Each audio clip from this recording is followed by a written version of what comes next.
Hello guys, welcome to Ben 10 What Ifs. So in this video, we will see, what if Ben 10 was born Vilgax's heir with Conqueror Omnitrix and obtained the Harem of Attea, Myaxx Rook Shar. If you enjoy these kinds of stories, don't forget to show us some love by hitting the like button and subscribing to the channel. Your support means the world to us. Now, let's start the story. Chapter 1. Blood of the Conqueror. The familiar weight of the watch pressed against Ben Tennyson's wrist as he leaned against the rusted fire escape. 16 years of suburban mediocrity crystallized in a single moment of adolescent defiance. Bellwood's sodium vapor streetlights cast his shadow long against the brick alley wall. The summer night's humidity clinging to his skin like an unwelcome memory. Just once, he muttered, tracing the alien metal that had adorned his wrist since that fateful camping trip. Just I'd like Grandpa Max to actually explain instead of deflecting. The watch, the Omnitrix as he'd come to know it, pulsed with an unexpected crimson glow, so different from its usual verdant illumination. 6 years of transformations, battles, and half-truths had cultivated a garden of suspicions in Ben's mind. The device had always felt like an extension of himself rather than alien technology. Responding to his thoughts in ways Azimuth had claimed was impossible. Thunder rolled across the distant horizon, though no storm had been forecast. Ben's skin prickled with that familiar sensation, the prelude to danger that had kept him alive through countless encounters. Something was wrong tonight, different. The air tasted metallic, charged with potential. His phone vibrated. Gwen, again. 37 missed calls in the past hour. Whatever lecture his cousin had prepared would have to wait. Tonight, Ben needed solitude to process the fragments of conversation he'd overheard between Grandpa Max and the Magister earlier. The genetic markers are activating. Vilgax's contingencies. The boy must be told the truth. The truth. Such a simple word for what felt like a collapsing universe. The Omnitrix pulsed again, stronger now, the crimson light spreading up his forearm in geometric patterns he'd never seen before. Not malfunctioning, evolving, responding to something within his own body. What are you? Ben's question died as the first tremor hit, powerful enough to shatter windows throughout the block. Car alarms wailed in discordant chorus as a pressure wave compressed the air around him. Above, the night sky tore open, revealing not stars but the unmistakable silhouette of a chimera sui generis warship. Not the organic nightmare of Vilgax's usual vessels, but something more refined, sleeker, deadlier. Imperial. Ben's hand moved instinctively to the Omnitrix, but before he could activate it, the device responded of its own accord. The familiar DNA selection interface bypassed itself entirely as foreign symbols cascaded across its surface, ancient glyphs that somehow, impossibly, Ben could read. Genetic recognition protocol initiated. Royal bloodline confirmed. Conqueror configuration unlocking. Royal bloodline. What are you talking about? Ben's voice cracked as the Omnitrix's transformation began without his command. Unlike the thousands of transformations before, this one felt like coming home. Power coursed through his changing body, not foreign but awakening, as though parts of his DNA previously dormant were finally expressing themselves. His muscles densified, his spine elongated, his vision sharpened to detect spectrums beyond human limitation. The transformation wasn't replacing him with alien DNA, it was revealing what had been masked within him all along. The alley filled with emerald light as Ben's transformation completed. He stood taller now, his frame more imposing, skin a pale green with subtle crimson striations. Not fully chimera sui generis, but unmistakably carrying their royal lineage. The Omnitrix hadn't vanished as it usually did during transformation. Instead, it had expanded into an intricately designed gauntlet covering his entire forearm. Pulsing with energy that synchronized with his heartbeat.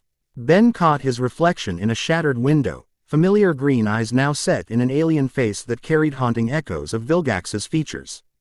Refined and youthful, his voice emerged deeper, resonating with authority he'd never possessed. What am I? The question hung unanswered as the ground trembled again. 3 plum. Enforcement vessels screamed overhead, weapons systems already engaging the warship above. The night sky erupted with emerald and crimson energy exchanges, superheating the air and sending shockwaves through Bellwood's streets. Ben's enhanced senses detected movement, Precise, deliberate footsteps approaching from the rooftop above. Military precision. Plumbers, but not the typical enforcement squad. Something more specialized. Target acquired. A modulated voice transmitted nearby. Tennyson's hybrid state has activated. Priority alpha containment authorized. Hybrid state. The words confi. RMED what his transformed body already knew. He wasn't human. Had never been fully human. A canister clattered into the alley, releasing dense suppression fog designed to neutralize transformative abilities. Ben's new physiology processed the chemical compound immediately, his lungs adapting to filter the toxins. Another inherited trait activated. 5 figures dropped into the alley, armor gleaming with plumber insignia. Not the standard peacekeepers. These were null void operations specialists, equipped for high-risk extractions. Their weapons trained on Ben with cold efficiency. Benjamin Tennyson, the squad leader announced. Voice distorted through tactical filters. By authority of Earth Protection Treaty Section 16, you're hereby detained for quarantine and evaluation. The Omnitrix must be surrendered immediately. Ben's mind raced through combat calculations his human form would never have conceived. 5 opponents. Specialized weapons designed to incapacitate without killing. Tactical positioning suggesting they'd anticipated resistance. They'd been waiting for this, for him to transform into his true form. Who authorized this? Ben demanded, the resonant quality of his new voice surprising even himself. Where's Grandpa Max? The squad leader's helmet revealed nothing. Maxwell Tennyson has been relieved of authority in this matter due to compromise of objectivity. Please deactivate all transformative capabilities and surrender. 6 years of heroism, of saving Earth repeatedly, reduced to this, being hunted like a criminal in a Bellwood alley. The betrayal burned cold in Ben's chest, crystallizing into something unfamiliar. Not anger, but authority. Birthright. The gauntlet pulsed in response to his emotions, interfacing directly with his thoughts. Unlike the original Omnitrix with its preset transformations, this evolved version offered something different. Direct DNA manipulation, allowing him to adapt his current form rather than change it entirely. Squad advanced with practiced coordination, non-lethal weapons humming with charged energy. Ben raised his gauntleted arm, not in surrender but command. I've earned better than this, he stated simply. The words carrying more weight than human vocal cords could generate. 6 years defending this planet. 6 years earning trust. And this is how Earth repays loyalty. Something shifted in his street. Ants. Subtle muscle memory he'd never trained but somehow possessed.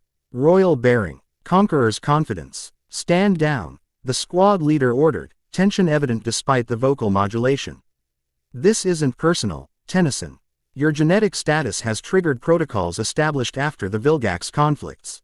Cooperation ensures your safety. The mention of Vilgax confirmed everything.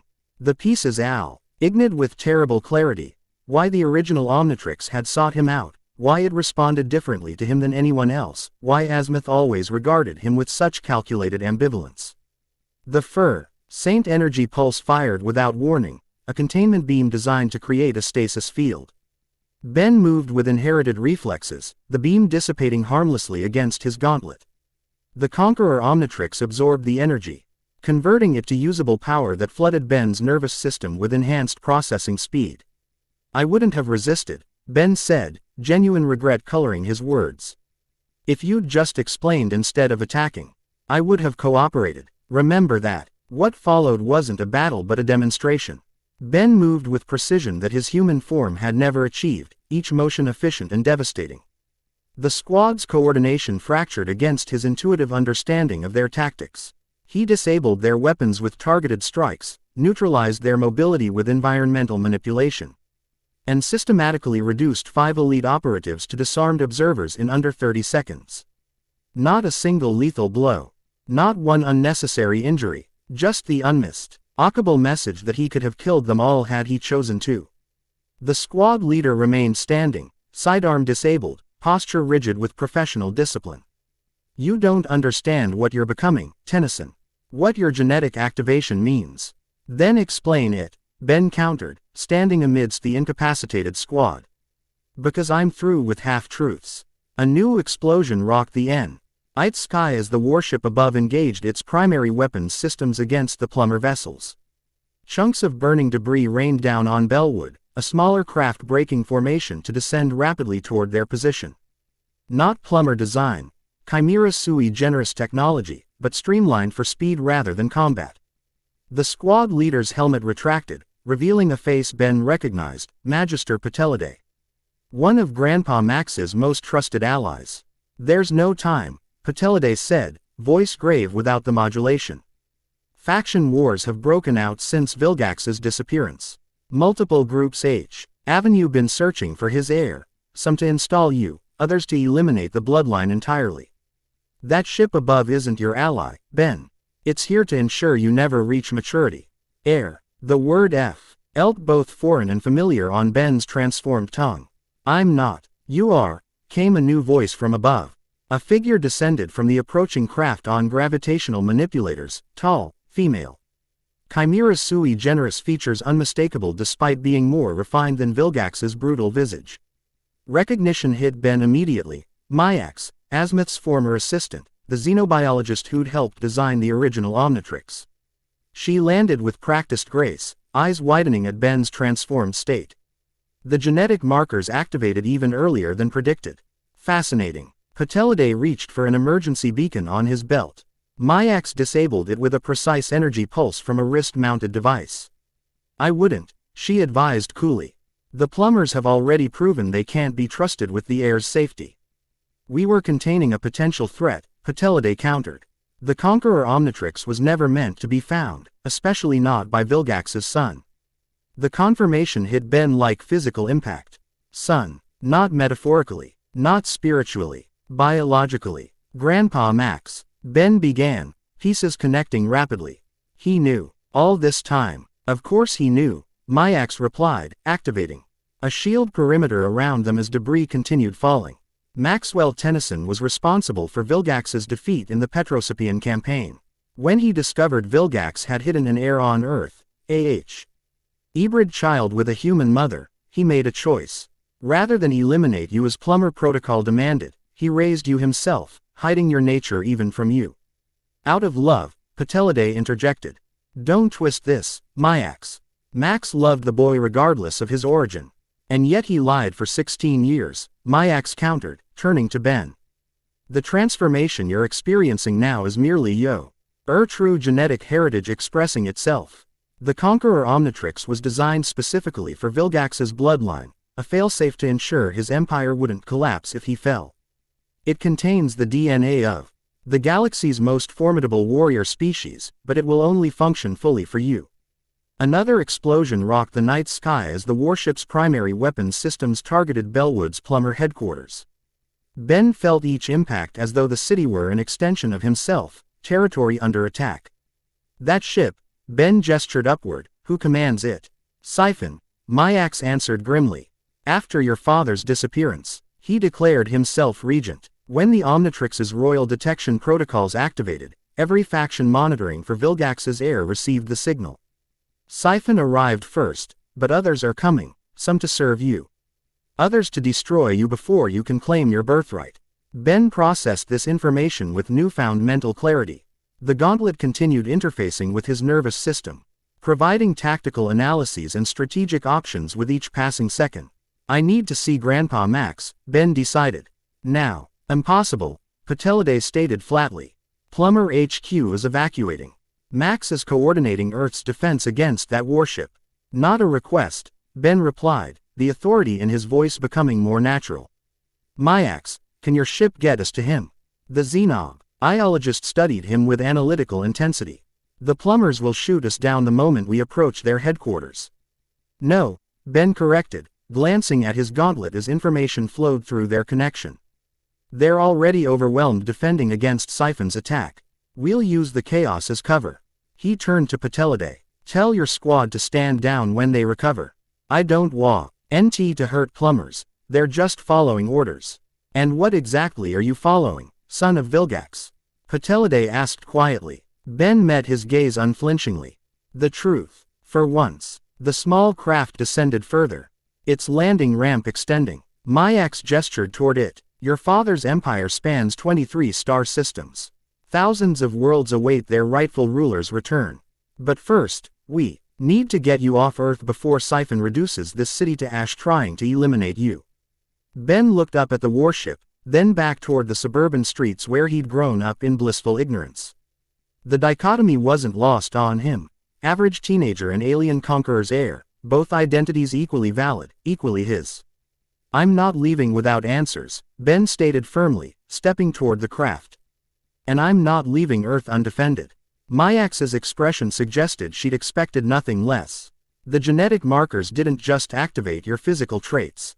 Your father's strategic brilliance runs in your blood.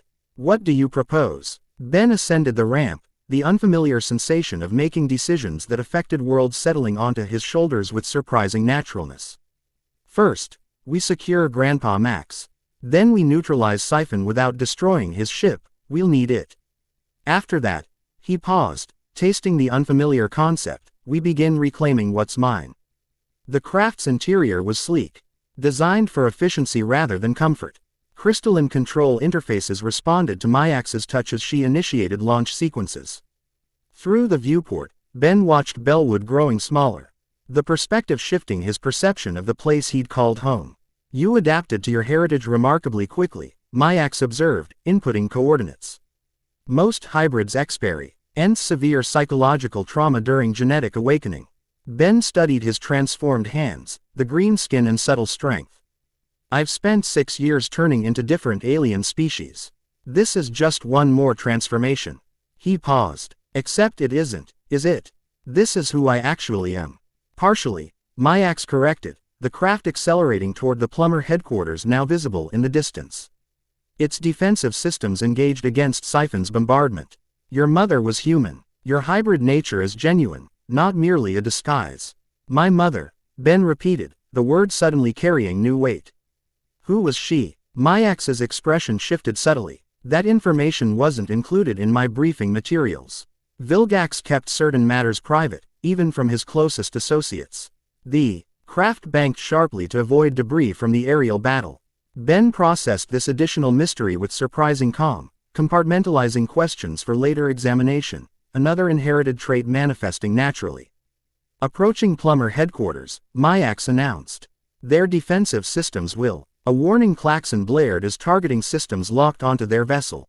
Ben's gauntlet pulsed in response, displaying the facility's defense grid schematics, information he shouldn't possess but somehow did. Bank left, 37 degrees, he instructed without hesitation. There's a sensor blind spot in their perimeter. Myaxx complied without question, her eyes narrowing with interest. You've never seen their defense systems before. How did you know that? I don't know, Ben admitted. Information flowing through his consciousness like remembered knowledge. It's like muscle memory, but for strategy.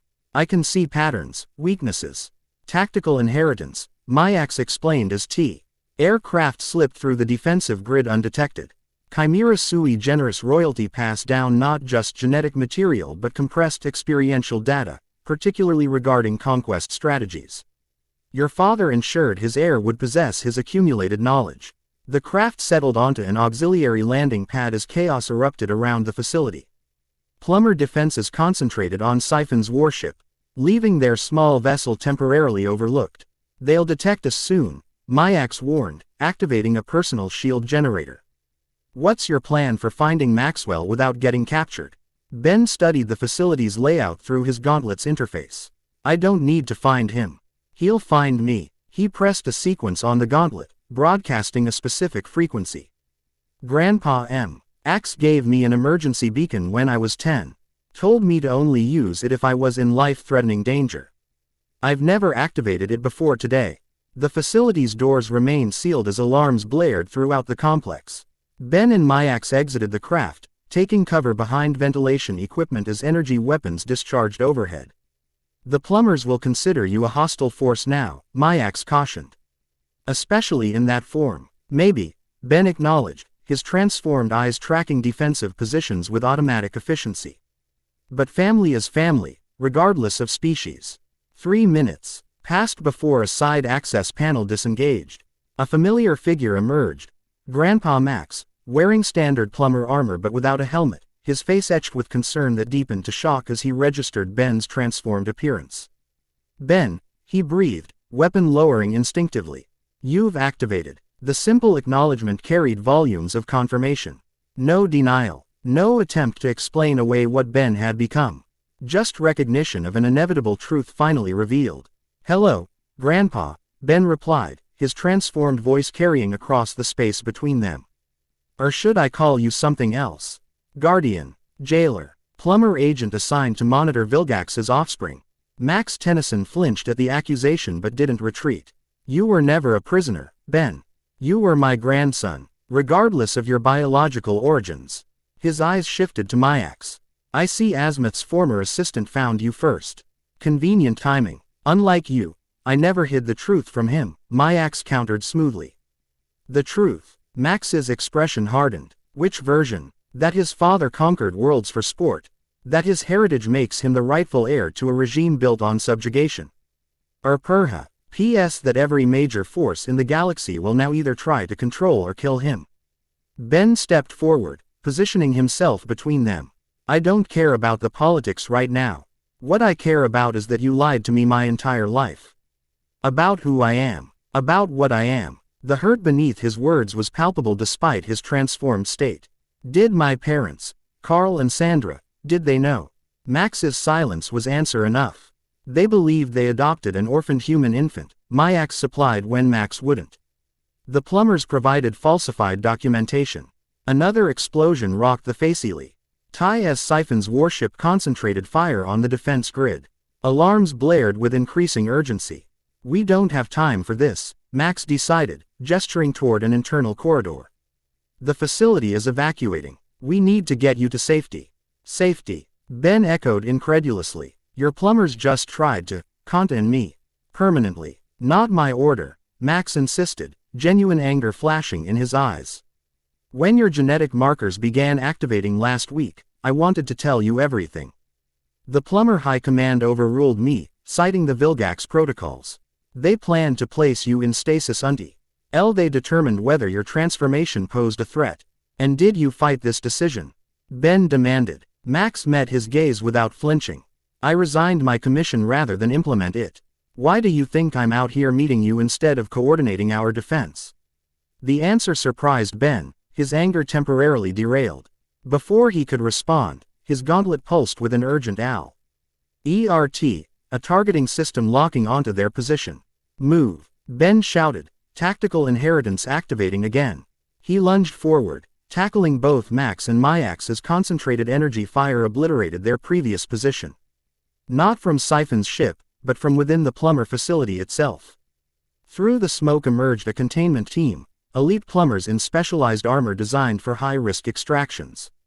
At their center stood a figure Ben recognized with bitter clarity, Magister Hulka, the Plumber Academy's legendary drill sergeant.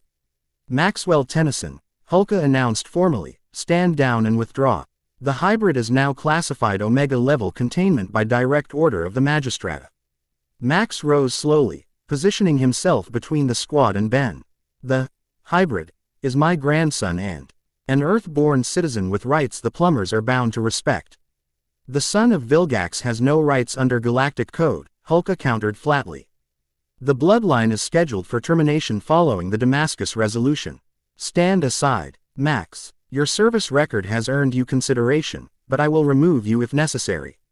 Ben watched the exchange with growing clarity, his hybrid mind processing implications faster than his human consciousness ever could. The plumbers had never intended to contain him, they meant to eliminate him. The Damascus Resolution wasn't familiar, but its purpose was unmistakable. "Grandpa," Ben said quietly, "move aside." Myaxx turned, surprise evident on his weathered face. "Ben, don't." "Not to surrender," Ben clarified, the Conqueror Omnitrix pulsing with accumulated energy. "To prevent you from being caught in what happens next."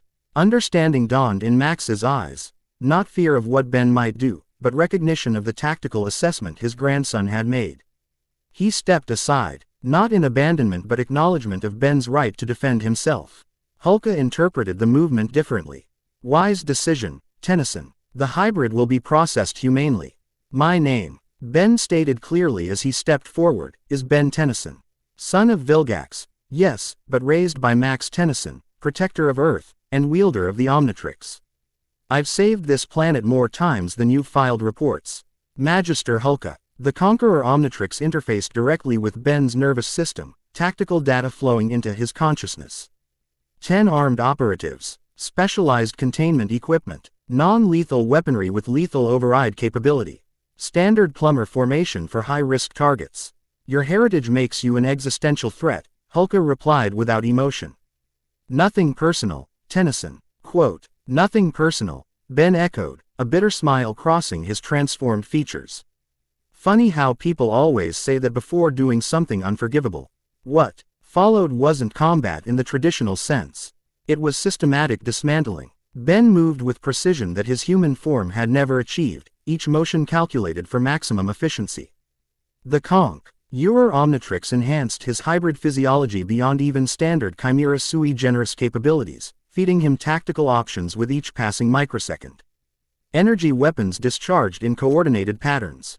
Ben navigated between them with inherited knowledge of their firing cycles, redirecting containment beams into their own sources. 3 operatives disabled in the first movement. 2 more, as he leveraged environmental objects as impromptu shields and projectiles. Hulka activated advanced combat protocols, his armor enhancing his already formidable abilities. Stand down, Tennyson. Final warning. Ben didn't bother responding verbally. The Conqueror Omnitrix pulsed as he directed its energy outward, not as a weapon, but as a systemic override that cascaded through the plumber tech, temporarily disabling their armor's power systems. Silence fell across the landing pad as the plumber squad stood immobilized in powered-down armor, trapped rather than injured. Only Hulka remained partially operational through backup systems, his movements sluggish as he struggled against the override. I could have killed them, Ben stated quietly, turning to Myaxx. Remember that when they report this incident. I chose restraint. Myaxx nodded gravely, a complex mixture of pride and concern etched into his features. What happens now? Another explosion rocked the facility as Siphon's warship breached the outer defense grid. Time was running short. Now, Ben decided, we leave Earth. Not permanently, he added, seeing Max's expression, but until I understand what I've inherited and what it means. You can't trust Myaxx, Myaxx warned, casting a suspicious glance toward the xenobiologist. Her motives are her own. Azimuth sent me, Myaxx countered smoothly. He recognized the activation patterns in the Omnitrix network. Unlike the plumbers, he believes the heir deserves a chance to define his own path. Azimuth has always played multiple sides, Myaxx retorted. What's his interest in my grandson? Perhaps redemption, Myaxx suggested cryptically. The original Omnitrix was never meant to find its way to Earth, or to Vilgax's hidden heir. Now that it has, certain destinies have been set in motion that even Azimuth cannot predict. Ben absorbed this exchange with growing impatience. The politics can wait. Right now, Siphon is going to level Bellwood if we don't stop him. He turned to Myaxx. Can we reach his ship? Quote, easily, she confirmed. Though boarding a Chimera sui generis warship during active combat operations is generally considered suicide. Not for the rightful heir, Ben countered. Strategic options crystallizing in his mind. Siphon was my father's servant. He'll recognize royal authority, it's hardwired into their command protocols. Myaxx caught Ben's arm, concern evident. Ben, you can't simply walk onto that warship and expect to command it. Siphon has had years to consolidate his position.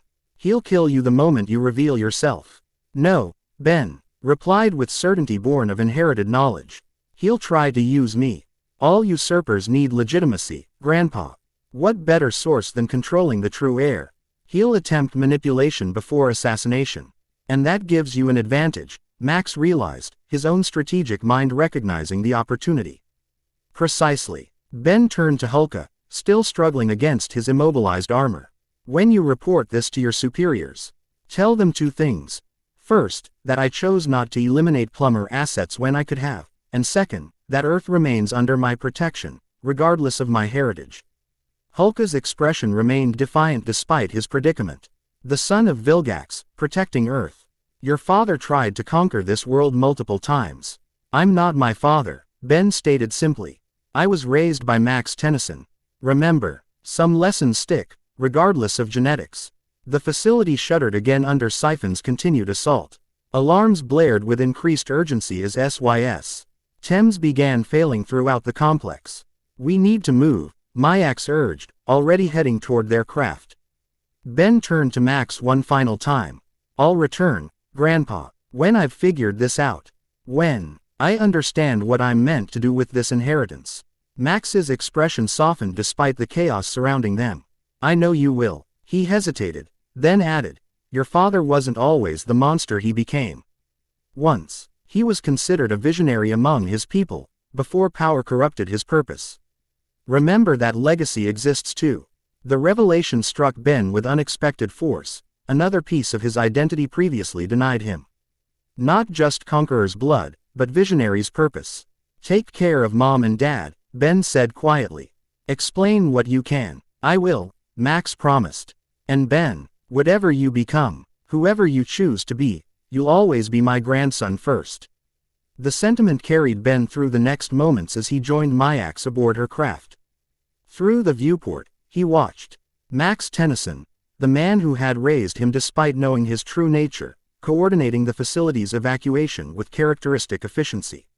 Setting course for Siphon's warship, Myaxx announced, her fingers dancing across crystalline controls. "I should warn you, asserting control won't be as simple as invoking Birthright. Siphon has likely modified command protocols to prevent exactly that scenario." "I'm counting on it," Ben replied, studying the massive warship through tactical displays. "His modifications will tell us who else is involved in the power struggle. Knowledge we'll need moving forward." Their small craft accelerated toward the warship, temporarily overlooked amidst the larger battle. Ben felt strangely calm despite the circumstances, the inherited tactical awareness providing clarity his human mind had never achieved. "You mentioned my father's empire spans 23 star systems," Ben said as they approached. "What state is it in now?" Myaxx's expression remained carefully neutral. "Civil war, primarily. Without Vilgax's direct authority, various factions emerged, some loyal to his memory, others opportunistic. Your emergence will disrupt those power structures significantly, creating both opportunities and threats," Ben concluded. Indeed, Myaxx engaged docking protocols as they approached the warship's auxiliary bay. The Chimera sui generis recognized strength above all else. "You'll need to demonstrate yours immediately and decisively." Ben studied his transformed reflection in the viewport glass, the unmistakable features of Vilgax's lineage tempered by human influence. "Neither fully one nor the other, but something new entirely. My whole life, I've had the power to become something else," he mused, the Conqueror Omnitrix pulsing steadily on his arm. "Now I discover I've been something else all along. Identity is rarely singular," Myaxx observed as their craft completed docking procedures. Particularly for those with complex heritage. The warship's internal atmosphere flooded the docking chamber, readings confirming breathable conditions. Ben rose from his seat, instinctively drawing himself to his full height, another inherited behavior emerging naturally. "What was his title?" Ben asked suddenly. "My father's formal address among his people. Vilgax the Conqueror, Supreme Commander of the Chimera sui generis Imperium, Lord of the 23 subjugated realms." Myaxx recited, though his subjects typically addressed him simply as Imperator. Ben absorbed this information, testing the weight of such titles against his own self-perception. They felt simultaneously foreign and familiar, an inheritance he hadn't sought but couldn't deny. "Let's introduce ourselves to Siphon," he decided, moving toward the airlock.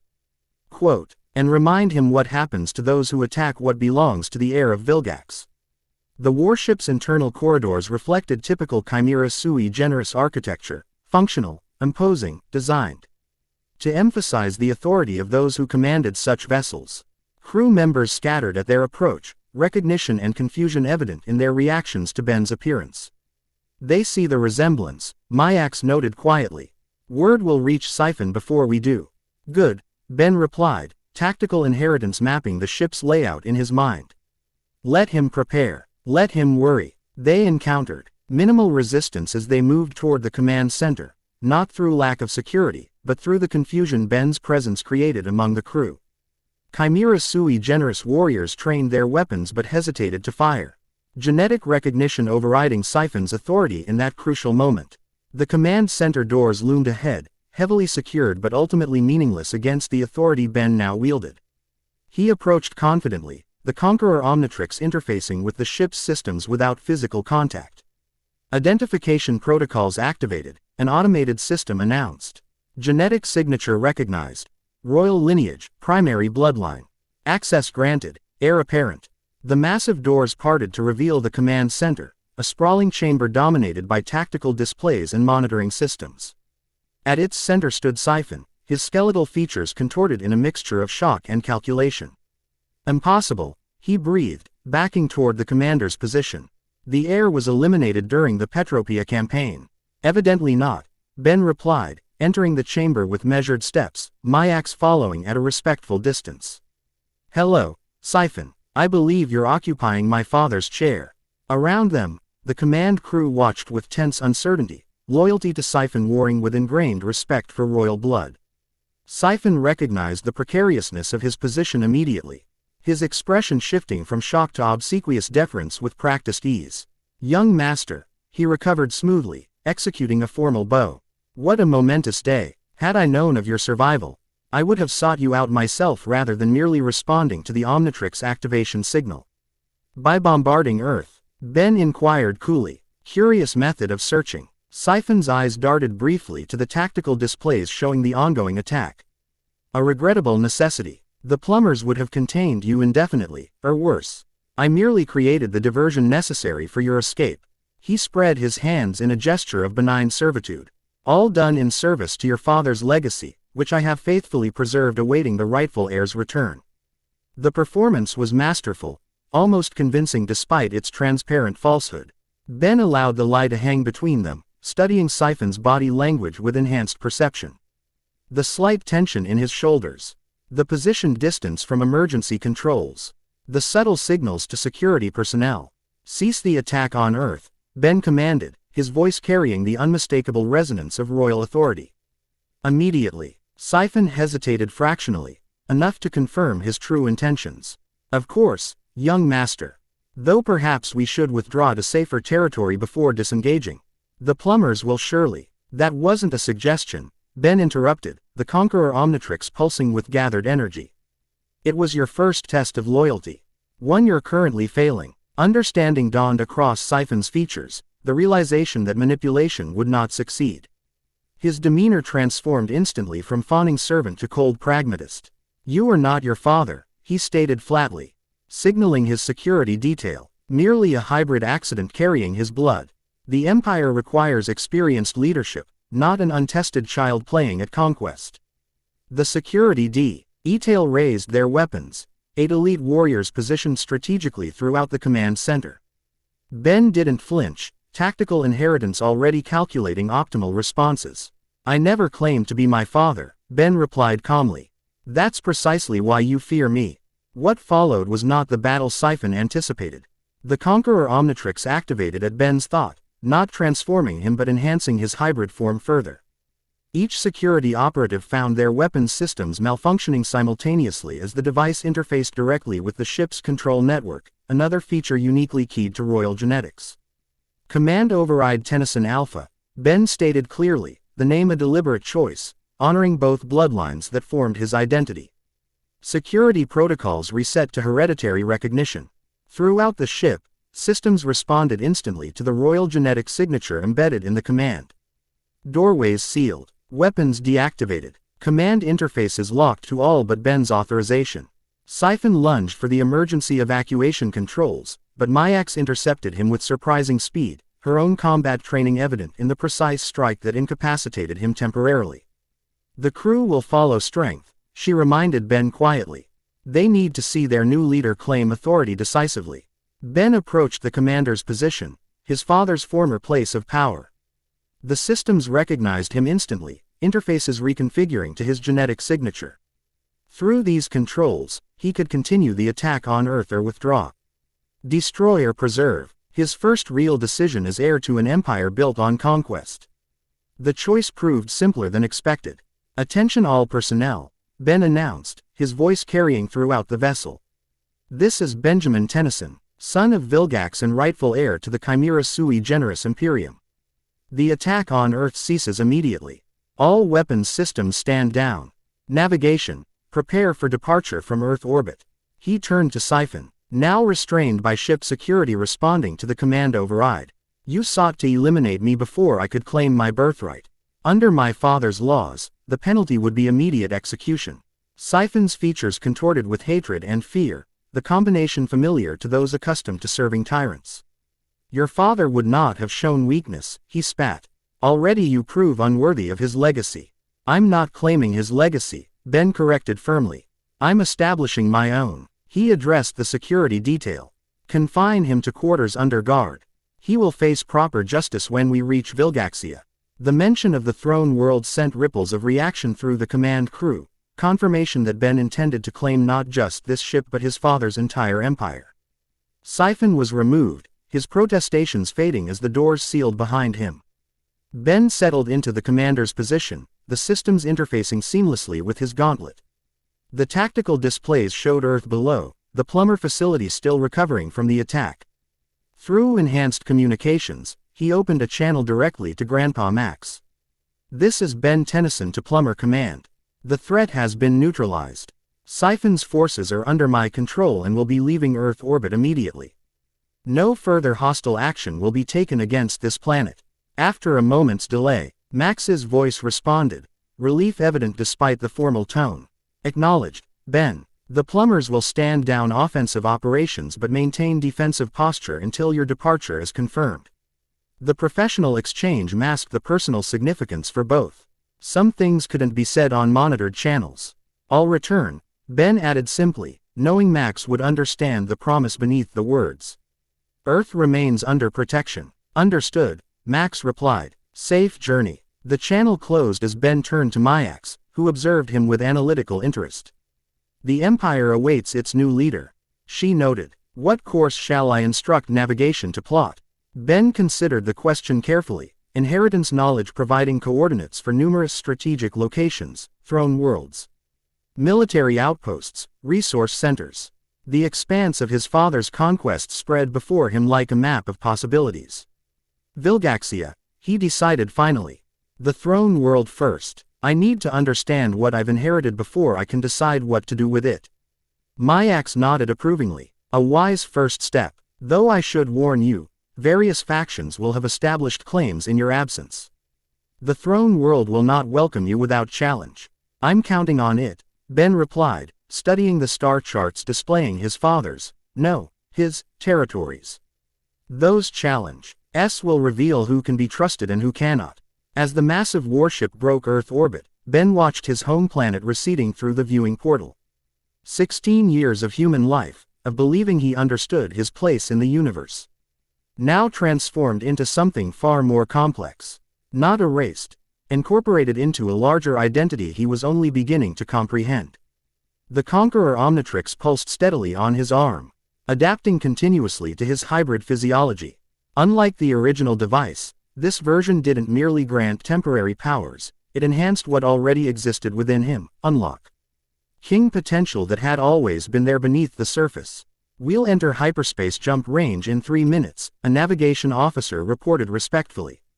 Estimated arrival at Vilgaxia in 72 hours, Imperator. The title hung in the air, a mantle Ben hadn't requested but couldn't deny. Not Imperator, not yet. That would require decisions about what kind of leader he intended to become. Begin jump preparations, he acknowledged, rising from the command position. Myaxx, we have 72 hours.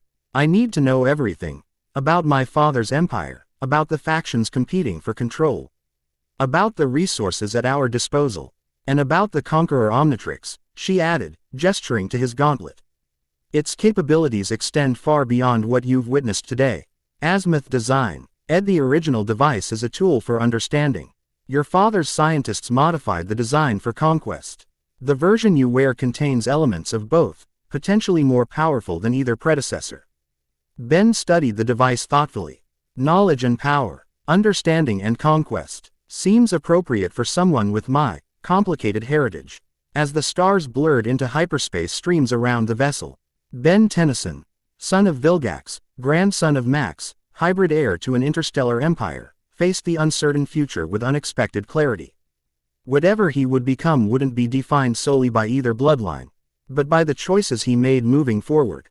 The journey to Vilgaxia would be his first step on that path. Whatever awaited him there, challenges, opportunities, or Threa, TS, would help shape the ruler he might become. Not his father's legacy, his own. Chapter 2. Trials of Ascension. Ben stood motionless before the viewport as Vilgaxia materialized from hyperspace, his transformed physiology allowing him to process the sensory information with heightened clarity. The planet loomed massive against the backdrop of twin suns, not the barren wasteland he had imagined, but a world of stark industrial beauty. Crystalline spires pierced rust-colored clouds, their faceted surfaces refracting sunlight in hypnotic patterns across sprawling metropolitan complexes. Orbital place. Atforms formed a defensive constellation around the planet, their weapons systems dormant but vigilant. Your ancestral home, Myaxx observed, joining him at the viewport. Though ancestral might be misleading. Vilgax renamed this world after conquering it from the original inhabitants. It was once called Thalassia. How many worlds did my father rename after himself? Ben asked, studying the planet with mixed emotions. Only his throne world. The others maintain their original designations, easier for administrative purposes. She gestured toward the orbital defenses. Those platforms should be hailing us by now. Ben had noticed the same anomaly. 3 days aboard Siphons. No. His warship had provided extensive education in Chimera sui generis protocols. The defensive grids silence spoke volumes about the political situation below. They're aware of our arrival, he concluded, tactical inheritance analyzing patterns in the orbital formations. They're observing our approach without revealing command structure. Civil war consequences, Myaxx confirmed. No faction wants to claim authority prematurely, especially with Siphon's flagship returning unexpectedly. The door to the command deck slid open as Adit, the former mercenary who had quickly pledged loyalty after Siphon's detainment, entered with precise military bearing. Unlike many aboard, she had served Vilgax directly before his disappearance. Giving her insights Siphon's more recent recruits lacked. Imperator, she addressed Ben formally, her translator rendering her native language into standard galactic common. We've detected active scanning from the orbital platforms. Defense systems remain in standby configuration, but targeting solutions are being calculated. They're deciding whether to welcome or destroy us, Ben translated. The tactical inheritance providing context for the behavior. Patch me through to planetary command. Adit hesitated, mandibles clicking in what Ben had learned indicated uncertainty. There is no unified planetary command, Imperator. The Council of Generals claimed authority after your father's disappearance, but 3 separate factions now control different hemispheres. Ben absorbed this information with growing frustration. The complex political landscape Myaxx had outlined during their journey proved even more fractured than anticipated. Then broadcast on all frequencies. He decided, let every faction hear simultaneously. The communications officer complied, establishing an open channel to the planet below. Ben stepped forward, the Concu. Heir Omnitrix pulsing in rhythm with his heartbeat as he prepared for his first formal address as heir. Attention Vilgaxia Command. This is Benjamin Tennyson, son of Vilgax, rightful heir to the Chimera sui generis Imperium. I have claimed control of Imperator flagship Chimerian Hammer and returned to assume my father's throne. He paused, letting the declaration resonate before continuing. I come neither as conqueror nor supplicant, but as heir by blood and birthright. The Conqueror Omnitrix has recognized my claim. The Royal Guard has acknowledged my authority. I will descend to the Ancestra El Palace in 6 hours to address the Council of Generals and all who serve the empire my father built. Another pause, calculated for effect. Those who recognize my legitimacy will find honor in service. Those who oppose my claim will face judgment according to the laws established by Imperator Vilgax himself. Prepare accordingly. He terminated the transmission with a gesture, turning to find command crew watching him with expressions ranging from respect to calculation. They had witnessed his defeat of Siphon, but conquest of the throne world would require more than a single display of strength. Well delivered, Myaxx commented quietly, though perhaps more diplomatic options might have. Diplomacy follows strength in Chimera sui generis culture, Ben interrupted, knowledge flowing through his consciousness. My father established that paradigm. Breaking it immediately would signal weakness. And yet you're not your father, she countered. Your hybrid nature offers opportunities for new approaches. Before Ben could respond, the communications system activated as multiple signals flooded the incoming channels. The view screens displayed 3 distinct transmission sources, each representing a different faction controlling portions of the planet below. Central Continent Command acknowledges the Heir's transmission. The first began formally, displaying a heavily scar. Ed Chimera Sui Generis General, whose cybernetic enhancements suggested extensive battle damage. General Morg, acting Imperator of Central Holdings, extends cautious welcome pending genetic verification. The second screen activated, showing a female Chimera Sui Generis whose aristocratic bearing contrasted sharply with Morg's militaristic presentation. Southern Archipelago Administration recognizes potential legitimacy claims. High Administrator Zara requests verification protocols and formal audience before acknowledgement. The third transmission originated from orbital facilities rather than the planet's surface. A reptilian figure that wasn't Chimera Sui Generis but Incursine appeared, his military uniform adorned with diplomatic insignia. Northern Hemisphere Provisional Authority acknowledges transmission from the Chimerian Hammer. Commander Raff of the Incursine Diplomatic Corps requests immediate clarification of intent and political alignment. Ben processed these responses with tactical enhancement, identifying the power dynamics immediately. 3 factions: military junta, bureaucratic administration, and foreign-influenced territory. Each approached his claim differently, revealing their respective positions and priorities. Maintain orbit at strategic distance, Ben instructed his navigation officer. Defensive systems at alert status but weapons cold. Monitor all communications between factions. Wise, Adid commented, her mercenary background providing valuable insight. They'll be negotiating among themselves now, determining whether alliance or competition best serves their interests. More than negotiating, Ben realized, studying the energy readings emanating from the planet. They're mobilizing. Planetary defense systems are powering up in all 3 territories. Myaxx stepped closer, lowering her voice. Ben, descending to the surface under these conditions would be extremely high risk. Each faction will attempt to control or eliminate you to strengthen their position. Which is precisely why I must go, he replied, surprising her. Remaining in orbit projects hesitation. Conquest requires confidence. Conquest, she echoed, studying him intently. Is that what you intend? The question gave Ben pause. The word had emerged naturally, inheritance vocabulary supplanting his human lexicon. Was that what he intended? To conquer a world already claimed by his father's bloodline, or something else entirely? Reclamation, he clarified after a moment.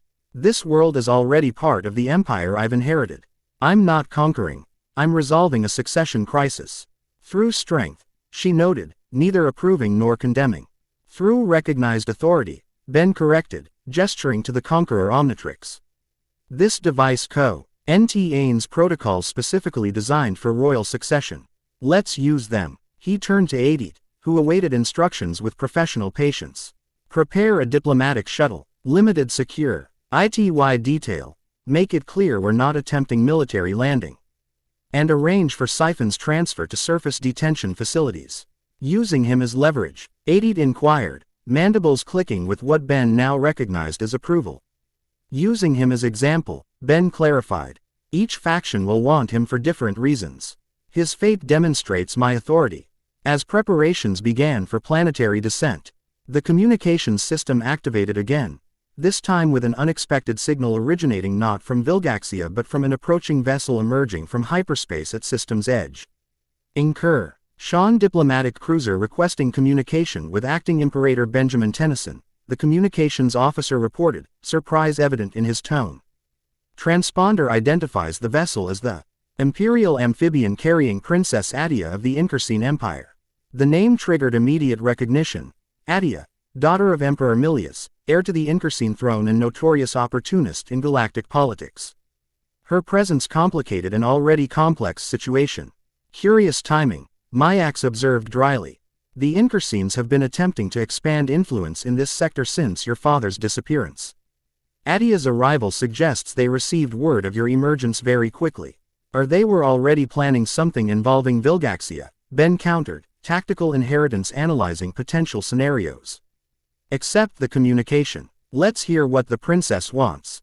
The main view screen shifted to display the incoming transmission. Princess Attea appeared, her amphibian features arranged in an expression of practiced diplomatic neutrality that didn't quite mask the calculating intelligence behind her eyes. Unlike her father's brutish appearance, Attea carried herself with sophisticated poise that belied her species' reputation for crude aggression. Heir of Vilgax, she began formally, using the title without conceding the full imperator designation. What an unexpected development. The galaxy believed Vilgax's bloodline ended with him. The galaxy believed incorrectly, Ben replied simply, observing her reaction carefully. Princess Attea, your presence in this system is convenient. A slight smile touched her features, appreciation for the subtle accusation. Diplomatic opportunism, she acknowledged without apology. The Incursine Empire has significant interests in maintaining stability within former Vilgaxian territories. When we detected your father's flagship returning to the throne world, clarifying the situation became priority. And how exactly does the Incursine Empire define stability in this context, Princess? Ben inquired, matching her diplomatic veneer. Currently, preventing the three factions below from destroying each oath, and valuable infrastructure in their power struggle. Her expression shifted to one of pragmatic business. Which brings me to my purpose. I propose a joint descent to the surface. My diplomatic status provides certain immunities that might prove useful during this transition period. The offer contained layers of implication. Attea wasn't merely suggesting cooperation, she was positioning herself as potential ally, mediator, or kingmaker, depending on how events unfolded. Classic Incursine diplomatic maneuvering. A generous offer, Ben acknowledged, tactical inheritance analyzing potential advantages and pitfalls.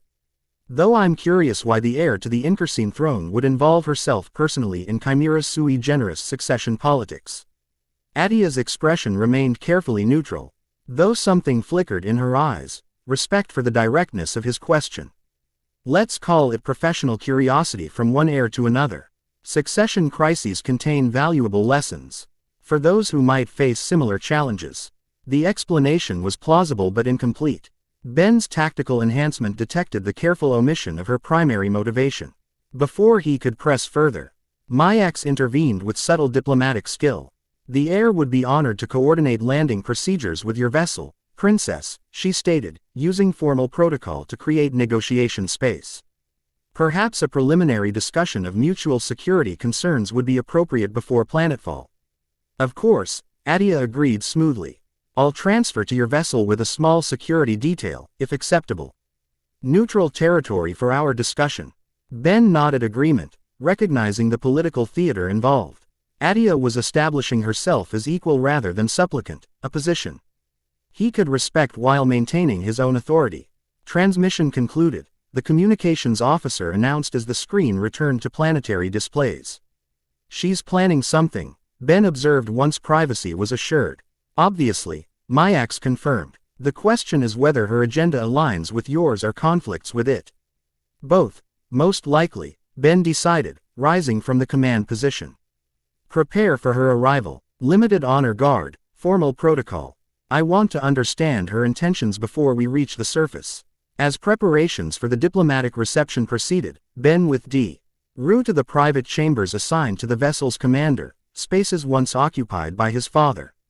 The room reflected Vilgax's preferences, Spartan functionality combined with symbolic displays of conquered worlds represented through artifacts and trophies. Ben studied these objects with mixed emotions, recognizing some from worlds he'd visited during his time wielding the original Omnitrix. Each represented not just military victory but the subjugation of entire civilizations. His father's legacy of conquest, preserved as reminder and warning. The Conqueror Omnitrix pulsed on his arm, responding to his contemplation. Unlike the original device, this version integrated directly with his nervous system, providing information, tactical analysis, and access to transformed states without the limitations he'd previously experienced. During the journey to Vilgaxia, Ben had explored its capabilities extensively. The device contained genetic samples from warrior species throughout the galaxy, some familiar others he'd never encountered. Unlike the original Omnitrix designed by Azimuth for understanding, this version focused on combat effectiveness, strategic advantage, and conquest capabilities. Yet it wasn't merely a weapon. The device contained extensive knowledge repositories, historical records, cultural databases, tactical analyses, all accessible through direct neural interface. Through it, Ben had absorbed more about his father's empire in 3 days than human education could have provided in years. A subtle tone indicated Attea's shuttle was approaching the docking bay. Ben straightened, adjusting the formal attire Adit had provided, Chimera sui generis royal garments modified to accommodate his hybrid physiology. The clothing felt simultaneously foreign and familiar, another aspect of his dual heritage. He studied his reflection in the polished surface of a display panel. His transformed appearance had stabilized over the past days, clearly Chimera sui generis in primary features but retaining human proportions and expressions. Not fully his father's son, but unmistakably of his bloodline. A diplomatic reception would normally include formal announcement of titles, ceremonial exchange of credentials, and ritual acknowledgments, Myaxx informed him through the communication system. However, given the circumstances, abbreviated protocol might be more appropriate. No, Ben decided. Full formal protocol. Princess Attea expects to encounter an untested heir struggling with unfamiliar customs. Let's demonstrate otherwise. When Ben entered the reception chamber moments later, the assembled honor guard snapped to attention with synchronized precision. He took position at the chamber's focus point, the Conqueror Omnitrix prominently displayed on his arm as symbol of authority. The doors parted to admit Princess Attea, accompanied by 4 Incursine guards whose ceremonial armor couldn't disguise their combat readiness. She moved with practiced grace, her diplomatic training evident in every carefully calibrated gesture. Princess Attea of the Incursine Empire, heir apparent to Emperor Milius, diplomatic envoy to the Vilgaxian Succession Council. The protocol officer announced formally. Attea executed a precise ceremonial acknowledgement, not quite a bow, but recognition of formal reception. Acting Imperator Benjamin Tennyson, son of Vilgax, claimant to the Chimera sui generis Imperium, she responded, completing the ritual exchange. The carefully chosen words contained significant diplomatic nuance. By addressing him as Acting Imperator, rather than merely heir, she granted partial recognition of his claim while maintaining the position that full legitimacy remained unconfirmed. Welcome aboard the Chimerian Hammer, Princess, Ben greeted, gesturing toward the conference chamber adjoining the reception area. I trust your journey was uneventful. As uneventful as interstellar travel can be during times of political transition. She replied diplomatically as they moved into the more private space. Though I admit some surprise at finding you commanding your father's flagship. Last intelligence indicated Siphon had claimed it. Siphon discovered his claim was premature, Ben stated simply, taking position at the conference table. As others may soon learn. Attea's eyes narrowed slightly, appreciation for direct communication rather than diplomatic evasion. She dismissed her guards with a gesture, remaining alone as Ben similarly indicated his staff should withdraw, leaving only Myaxx present as advisor.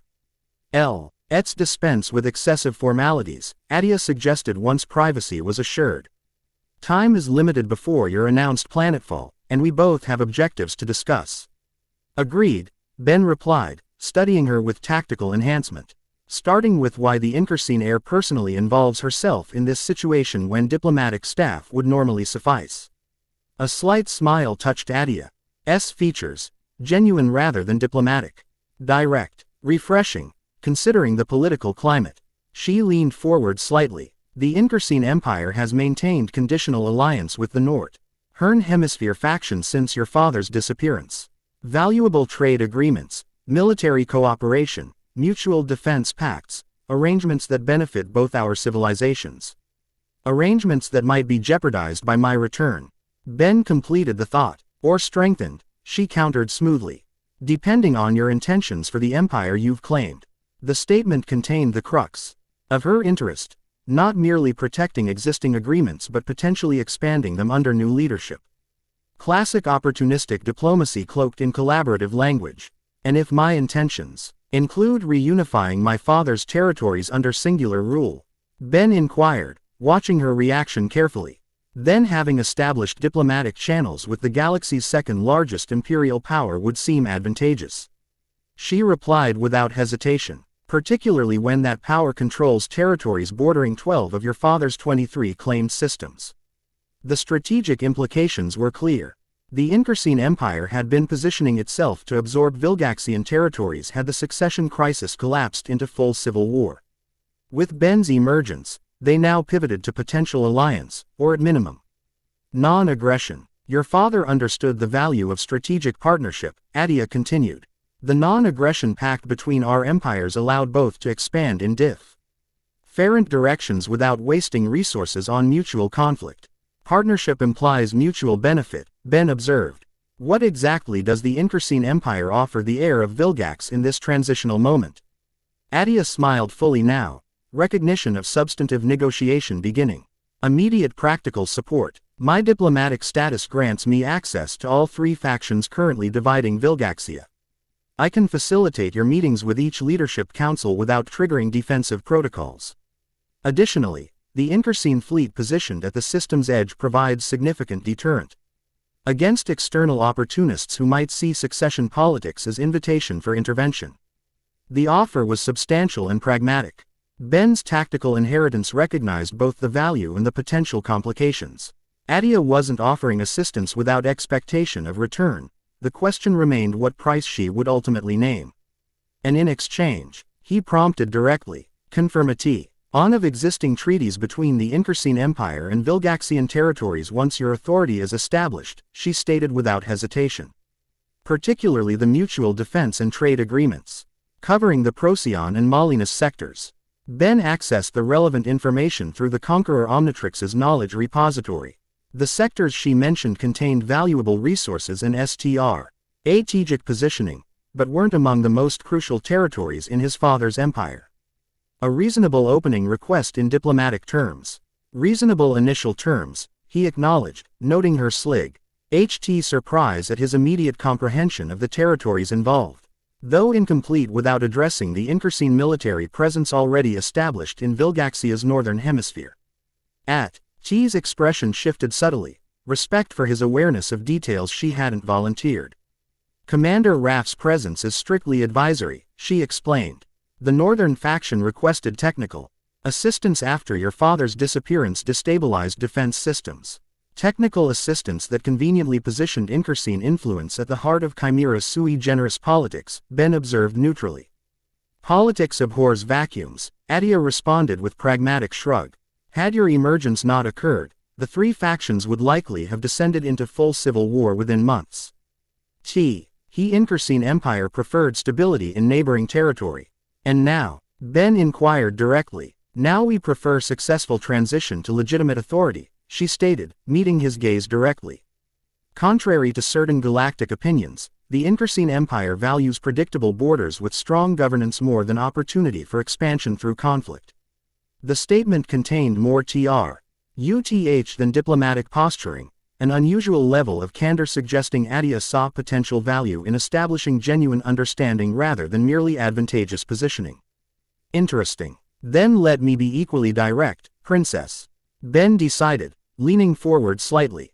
I intend to reclaim my father's throne and reunify the territories under singular authority. Not through mindless conquest but through legitimate succession. The factions will recognize my claim or face consequences according to established law. The Incarsine Empire can assist this transition or maintain neutrality, but opposition would be unwise. Attea's expression remained carefully neutral, though something flickered in her eyes, not concern but evaluation. She was reassessing him, tactical inheritance recognized, adjusting her perception from untested heir to potential equal in imperial politics. Clarity appreciated, she acknowledged after a moment. Then I propose the following.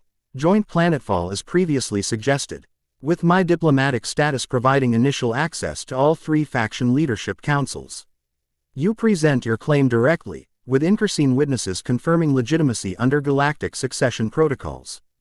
In exchange, once your authority is established, we formalize existing agreements through updated treaty. The proposal was reasonable and potentially beneficial to both parties. N's tactical inheritance detected no immediate traps or disadvantages beyond the expected diplomatic entanglements any agreement would entail. Acceptable, with one condition, he decided. Incursine. Military advisors withdraw from Vilgaxia once transition is complete. Technical assistance can continue through civilian specialists only. Attea considered the counter-proposal briefly before nodding agreement. Reasonable, though implementation timeline would require negotiation. Of course, Ben acknowledged, rising to indicate the preliminary discussion had reached natural conclusion. Final terms can be established once my authority is recognized. Attea rose as well, completing the diplomatic ritual. Then we proceed to planetfall as allies of convenience. As mutual interests dictate, Ben corrected with subtle emphasis. A genuine smile touched Attea's features, appreciation for diplomatic precision. You're not what I expected, Benjamin Tennyson. Your reputation from Earth suggested. Someone different, he completed when she paused diplomatically. I'm discovering many expectations require revision, including my own. As arrangements for joint planetfall proceeded, Ben Ritu. RNED to the command deck where tactical displays monitored the increasingly complex surface situation. The three factions had established security cordons around their respective territories, military assets positioned in clear demonstration of strength rather than actual deployment for conflict. Political posturing, Adid observed, joining Ben at the tactical display. Each faction demonstrated rating capability while avoiding actual confrontation. Classic pre-negotiation positioning. They're preparing for audience rather than battle, Ben agreed, studying energy distribution patterns. EY want to evaluate the claim before committing to position. The Incursine princess complicates matters, Adid noted, mandibles clicking with what Ben now recognized as concern. Her involvement, NT suggests external interests beyond mere diplomacy. Obviously, Ben acknowledged, though her immediate objectives align with ours sufficiently for practical cooperation. The tactical display UPD. Aided as new information arrived from surface monitoring.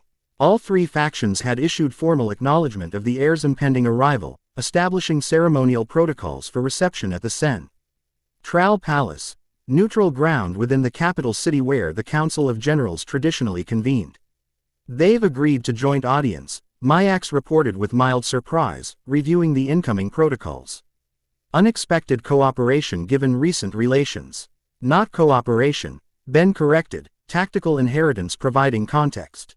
Mutual surveillance. None trusts the others to meet with the heir independently. Preparations for planetary descent continued with efficient precision. The diplomatic shuttle underwent final security protocols while ceremonial guards selected from loyal crew members prepared for formal escort duty. Ben reviewed the detailed intelligence reports Myaxx had compiled on each faction's leadership, their histories, motivations, and potential vulnerabilities. General M. Orgg controlled the central continent through military authority, having served as Vilgax's supreme commander before his disappearance. His claim to leadership rested on combat experience and direct appointment to high command. High Administrator Zara governed the southern archipelago through bureaucratic authority, maintaining the administrative systems that kept the empire functioning beyond military conquest. Her power derived from control of resource allocation, taxation, and civilian governance. Commander Raff technically advised rather than ruled the Northern Hemisphere, but Incursine Fluence had transformed advisory capacity into practical authority. His position represented external interests rather than internal legitimacy. Each would approach Ben's claim differently based on W's succession might affect their established power. None would relinquish authority without compelling reason. Shuttle preparations complete, Imperator, Adid reported formally. Security protocols established and diplomatic communications channels open. Princess Attea's vessel has synchronized descent trajectory. And Siphon, Ben inquired, tactical inheritance suggesting his value as demonstration. Secured in diplomatic holding, as instructed, she confirmed. Transfer to surface authority prepared. Ben nodded acknowledgement, focusing momentarily on the Conqueror Omnitrix. The Devi, CE had continued adapting to his hybrid physiology throughout the journey, interfaces becoming increasingly intuitive as connection deepened. Unlike the original Omnitrix which remained external technology, this version integrated directly with his nervous system, responding to thoughts as much as physical commands. During private practice sessions, he had explored transformation capabilities beyond those available in the original device. The Conqueror configuration contained genetic samples from warrior species specifically selected for combat effectiveness, some familiar like Tetraman and Petrosapian. Others he'd never encountered before discovering his heritage. More significant than transformation options was the device's enhancement of his hybrid form. The Conqueror Omnitrix Continuous. Lee optimized his Chimera sui generis attributes while maintaining human cognitive patterns, creating synthesis rather than replacement. He remained Ben Tennyson in mind while developing Vilgax's Heir in body. Shuttle departure in 15 minutes, the communications officer announced. Planetary approach vectors cleared by all factions. Ben moved toward the transit corridor, Myaxx and Attea flanking him as primary advisors. The crew they passed snapped to attention with crisp military precision, respect earned through demonstrated strength rather than merely claimed authority. Remember, Myaxx advised quietly as they approached the shuttle bay, each faction will test your claim differently. Military, administrative, and diplomatic challenges requiring different responses. And each will have prepared contingencies should they decide against supporting your legitimacy, Attea added practically. Extraction protocols should be established before landing. No extraction protocols, Ben decided firmly. We don't plan for retreat. Confidence or arrogance? Myaxx questioned with scientific detachment. Necessity, Ben corrected. In Chimera sui generis culture, especially regarding succession. Demonstrating contingency planning signals expectation of failure. We proceed as though legitimacy is already established, because it is. The shuttle bay opened before them, Rev.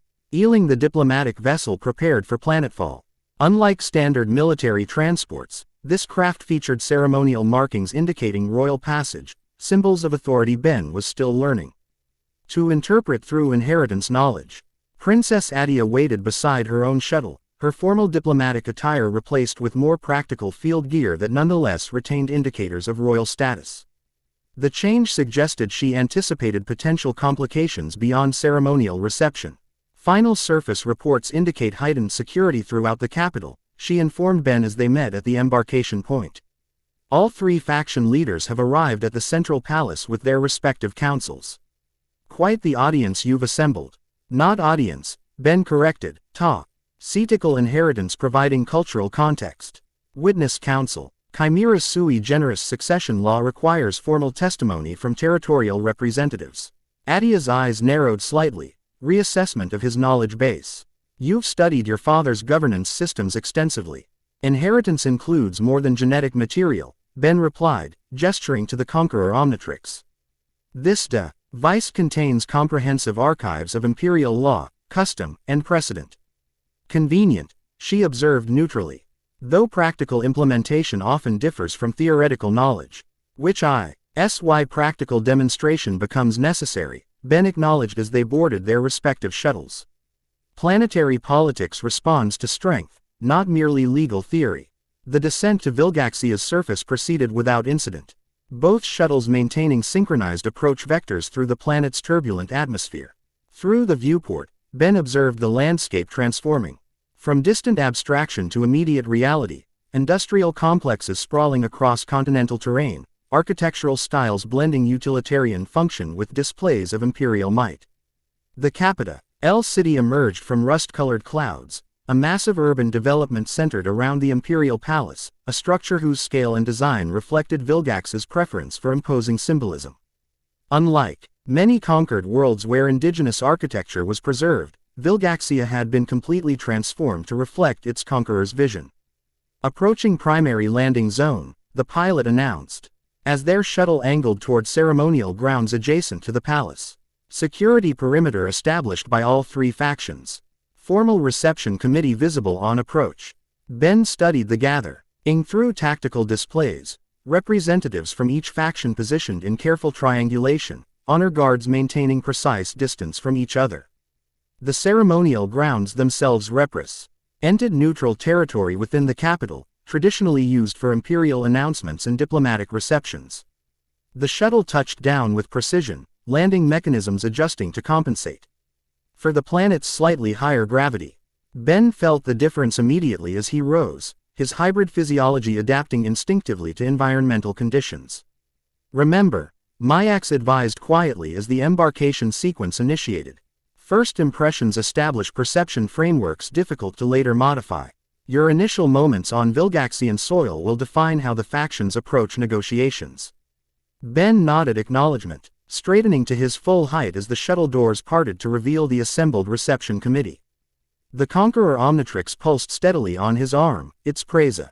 NCE alone a powerful symbol of legitimacy among those who recognized its significance. He descended the ramp with measured confidence, neither hesitating nor rushing, royal bearing emerging naturally from inheritance patterns. The atmosphere felt different from Earth, denser, with metallic undertones that his enhanced senses detected immediately. Homeworld air, though he'd never breathed it before. The reception committee maintained ceremonial formation as Ben approached, flanked by Myaxx and Attea in advisory positions. Princess Attea emerged from her shuttle simultaneously, her own security. TIE detail maintaining respectful distance while clearly scanning for potential threats. General Morg stepped forward first, protocol dictating military acknowledgement preceding administrative or diplomatic recognition. His cybernetic enhancements gleamed dully in the filtered sunlight, battle damage transformed into symbols of survival and strength. Claimant Benjamin Tennyson, he began formally. Using the ceremonial address for unconfirmed succession, the Council of Generals acknowledges your arrival on sovereign Vilgaxian soil and grants temporary diplomatic status pending claim verification. The wording was precisely calibrated, acknowledgement without recognition, hospitality without submission. Ben had expected nothing less from the military faction whose authority would be most dire. CTLY challenged by legitimate succession. General Morg, Ben responded with equal formality. Heir of Vilgax acknowledges the Council's temporary authority during interregnum and accepts diplomatic reception pending formal ascension. His response contained equally careful phrasing, acknowledging the Council's current position while establishing its temporary nature and his intention to assume full authority. The linguistic precision impressed even Myaxx, whose slight nod confirmed the appropriate protocol. High Administrator Zara approached next, her aristocratic bearing contrasting with Morg's militaristic presentation. The administrative authority extends formal welcome to Vilgaxia, she stated, her inflection containing subtle differences from standard diplomatic phrasing. Verifica. Qian protocols have been prepared according to imperial succession law. The emphasis on verification revealed her faction's primary concern, procedural legitimacy rather than military strength. For the administrative faction, proper process mattered more than personal capability. The heir appreciates proper procedure, Ben acknowledged, adapting his response to address her specific priorities. Imperial law provides foundation for stable transition. Commander Raff completed the formal reception, his Inkerscene features carefully composed to project neutral diplomatic professionalism despite R.E. presenting foreign interests in domestic succession. The Provisional Northern Authority recognizes the diplomatic mission of both Claimant Tennyson and Princess Attea of the Inkerscene Empire, extend ing protection under Galactic Convention. The phrasing specifically included Attea in formal recognition, subtle reinforcement of existing alliance between Inkerscene interests and the Northern faction. Political messaging embedded within ceremonial protocol. Protection acknowledged. Ben responded carefully, though the heir requires no external security beyond that provided by Imperial Guard and personal capability. The subtle rejection of implied dependency established immediate boundaries, diplomatic courtesies accepted without conceding vulnerability. Commander Raff's expression revealed nothing, but the slight tensing of his posture suggested the message was received. With formal reception completed, the procession moved toward the central palace, an imposing structure whose architect Heir exemplified Chimera sui generis design philosophy. Massive pillars supported vaulted ceilings large enough to accommodate beings of Vilgax's impressive stature. Engineering precision combined with intimidating scale to create spaces that diminished visitors while exalting authority. Impressive construction, Attea observed quietly as they proceeded through massive entryways. Though perhaps somewhat lacking in subtlety, Chimera sui generis architecture prioritizes psychological impact over aesthetic subtlety, Ben replied, inheritance knowledge providing context. Every element designed to reinforce hierarchical position. Effectively, she acknowledged, studying the surroundings with professional assessment. Though different from Inkerscene imperial design philosophy, which emphasizes adaptive functionality over static intimidation. The observation contained useful information about Incursine values, prioritizing adaptability over permanence, function over symbolism. Cultural insight embedded in architectural criticism. The procession continued through ceremonial corridors toward the Grand Council chamber where formal succession claims were traditionally presented. Ben Stu guided the palace layout through both direct observation and inheritance knowledge, the physical structure familiar through genetic memory despite never having visited previously. The succession verification will occur in 3 phases. Myaxx explained quietly as they approached the chamber. Genetic confirmation, knowledge assessment, and capability demonstration, each designed to verify different aspects of legitimate inheritance. The final phase typically involves trial by combat, added practically. Though specific parameters vary depending on circumstances. Ben processed this information with tactical enhancement, preparing mental strategies for each phase. The Conqueror Omnitrix contained comprehensive records of previous succession proceedings, though none involving hybrid lineage, creating potential complications. The Grand Council chamber doors parted to reveal a semicircular space designed for formal proceedings. 3 distinct sections accommodated representatives from each faction, with central position reserved for claimant presentation. Elevated observation platforms allowed additional witnesses to observe without direct participation. General Morg took position at the military faction's designated area, flanked by officers whose combat decorations and cybernetic enhancements indicated veteran status. High Administrator Zara occupied the administrative section with council members whose formal attire displayed rank through subtle color variations and symbolic patterns. Commander Raff represented the northern faction, surrounded by advisors including both Incursine and Chimera sui generis officials. Princess Attea moved toward the diplomatic observation platform with practiced confidence, her status granting witness privileges without direct involvement in proceedings.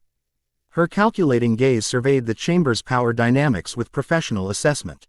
Imperator claimant Benjamin Tennyson, the ceremonial announcer proclaimed formally, approaches the succession council to present hereditary claim to the Chimera sui generis Imperium. Ben moved to central position with measured confidence, Myaxx and Attea taking advisory positions slightly behind him. The chamber's design focused attention on the claimant, architectural elements subtly reinforcing the evaluative nature of proceedings. General Morg rose first, protocol dictating military acknowledgement initiated formal process. The council acknowledges the claimant's petition and convenes for succession verification according to imperial law established by Imperator Vilgax during the 7th expansion. Let verification commence. The formal pronouncement activated embedded systems within the chamber, ancient technology designed specifically for succession confirmation. Holographic displays materialized around the central position, interfacing directly with the Conqueror Omnitrix in recognition of its authentication protocols. First verification. Genetic lineage, High Administrator Zara announced. Activating administrative sequence. Claimant will submit to hereditary confirmation through royal bloodline analysis. The Conqueror Omnitrix pulsed in response, establishing connection with the chamber's systems without requiring physical contact. Holographic displays expanded to show genetic sequencing in real time, Chimera sui generis royal markers highlighted. HTED alongside human DNA in unique hybrid pattern. Genetic verification confirmed, the system announced after thorough analysis. Primary royal bloodline identified with 97% certainty. Hybrid variation detected but within acceptable parameters for succession eligibility. The announcement triggered murmurs throughout the chamber, confirmation of the claim's genetic legitimacy rem. Oving primary objection to Ben's succession. Each faction reacted differently to this first verification. Military representatives displaying stoic acceptance, administrative officials noting detailed results. Northern faction members exchanging concerned glances. Second verification. Knowledge inheritance, Commander Raff announced, initiating the next phase. Claimant will demonstrate comprehensive understanding of imperial law, history, and governance. This phase presented greater challenge, testing not merely genetic inheritance but cognitive integration of imperial knowledge. The chamber's systems generated complex scenarios involving historical precedent, legal interpretation, and governance decisions drawn from the Empire's extensive history. Ben approached each scenario with growing confidence as inheritance knowledge activated in response to specific challenges. Questions regarding territorial jurisdiction, military doctrine, resource allocation, and diplomatic precedent res. IVED precise responses reflecting deep understanding of imperial systems. Knowledge verification confirmed, the system announced after extensive testing. Claimant demonstrates mastery of imperial governance consistent with hereditary transfer.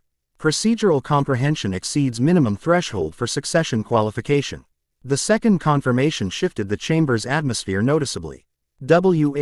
At had begun as skeptical evaluation transformed gradually to serious consideration of legitimate succession.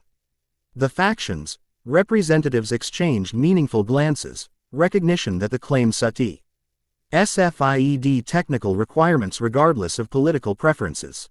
Third verification. Capability demonstration, General Morg proclaimed, rising from his position. Claimant will prove worthiness through trial of strength, strategy, and dominion. As acting military authority, I select the trial of conquest worthiness. The announcement triggered immediate tension throughout the chamber. The Tria L of conquest worthiness represented the most demanding succession challenge, designed to verify not merely combat capability but strategic dominance suitable for imperial leadership. Interesting selection, Myaxx murmured, concern evident in her tone. The trial of conquest typically involves subduing multiple opponents simultaneously while maintaining strategic awareness of complex battlefield conditions. The general tests not merely strength but conquest worthiness, Adid observed neutrally. As your father would have expected.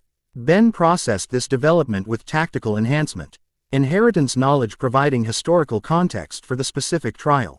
Previous succession claimants had faced standardized combat challenges against designated champions, but the trial of Conq. UEST represented personalized challenge designed to test individual capability under imperial responsibilities. The claimant accepts the trial of conquest worthiness, Ben declared formally, stepping forward as the chamber's systems reconfigured for combat demonstration. The central floor transformed as hidden mechanisms activated, creating multi-level terrain with strategic positions and obstacles.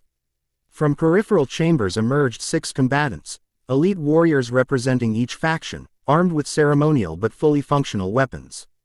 The trial requires demonstration of conquest capability. Tie against multiple opponents while maintaining strategic command awareness, General Morg explained, activating holographic tactical displays. Claimant must not merely defeat opposition but demonstrate imperial command presence through strategic battlefield control. The parameters represented significant challenge even for experienced commanders. Ben would need to demonstrate not only combat effectiveness but strategic dominance associated with imperial leadership, proving worthiness to command an empire built through conquest. Begin, Morg commanded, activating the trial sequence. The RRIORS advanced with coordinated precision, their movements revealing extensive combat training. Unlike simple gladiatorial contest, this trial involved complex tactical elements requiring comprehensive battlefield awareness.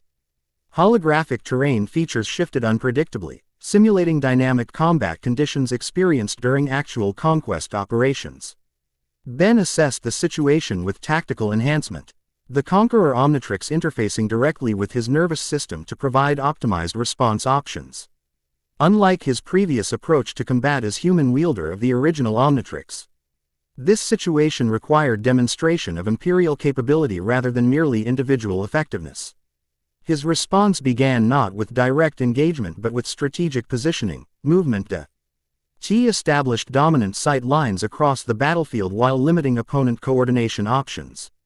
The approach reflected inherited tactical understanding rather than human combat instincts. The warriors attacked in staggered formation, clearly expecting conventional defense. Instead, Ben engaged the Conqueror Omnitrix's enhancement functions, not transforming into different species but optimizing his hybrid physiology for tactical superiority. What followed demonstrated fundamental difference between wielding the Omnitrix as tool versus inheritance. Ben moved with precision that combined human adaptability with chimera sui generis strength, neutralizing the first opponent through efficient leverage rather than brute force. The second and third attackers coordinated their approach, acting conventional counter, only to face battlefield manipulation as Ben utilized environmental controls embedded within the chamber. He's not just fighting them, Myaxx observed quietly to Adit. He's commanding the battlefield itself. The assessment proved accurate as Ben systematically isolated opponents through strategic terrain utilization, demonstrating not merely combat skill but conquest methodology. Each neutralized opponent became tactical asset rather than eliminated threat, positioned to obstruct remaining combatants while Ben maintained dominant position throughout the engagement. The chamber's observers watched with increasing interest as the demonstration progressed from simple combat to comprehensive battlefield control. General Morg's expression shifted from skeptical assessment to professional recognition, acknowledgement of methodology consistent with Imperial conquest doctrine. The final phase initiated as holographic command challenges overlaid physical combat. Simulated strategic decisions requiring immediate response while maintaining tactical engagement. Resource allocation, territorial security, and population management scenarios appeared alongside physical opponents, testing comprehensive command capability rather than merely combat effectiveness. Ben integrated these elements seamlessly, inheritance knowledge providing immediate responses to strategic challenges while maintaining physical dominance in the combat sphere. The Conqueror Omnitrix enhanced both cognitive processing and physical performance, creating synthesis that exemplified Imperial leadership capability.